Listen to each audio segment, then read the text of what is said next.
নিষেধাজ্ঞা থাকা সত্ত্বেও রাশিয়া থেকে বিপুল পরিমাণে জ্বালানি তেল কিনছে ভারত, আর এতেই বাধে আপত্তি।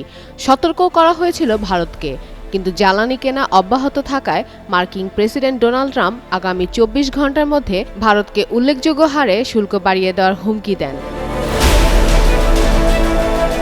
স্থানীয় সময় মঙ্গলবার সংবাদ মাধ্যম সিএনবিসি নিউজকে দেওয়া এক সাক্ষাৎকারে এই হুমকি দেন মার্কিন প্রেসিডেন্ট। বলেন, ভারত বাণিজ্যিক দিক থেকে ভালো অংশীদার নয়, তাদের সাথে যুক্তরাষ্ট্রের বাণিজ্য সম্পর্ক খুব একটা মধুর নয়, আর এজন্য ট্রাম্প ভারতের উপর ২৫% শুল্ক নির্ধারণ করার সিদ্ধান্ত নিয়েছিল।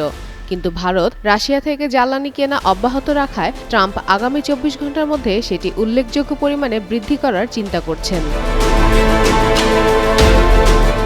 যদিও ট্রাম্পের এই হুমকিকে অন্যায্য, অযৌক্তিক বলে জানিয়েছে ভারত, সেই সঙ্গে রাশিয়ার কাছ থেকে তেল ক্রয় অব্যাহত রাখাও ইঙ্গিত দিয়েছে ভারতের পররাষ্ট্র মন্ত্রণালয়।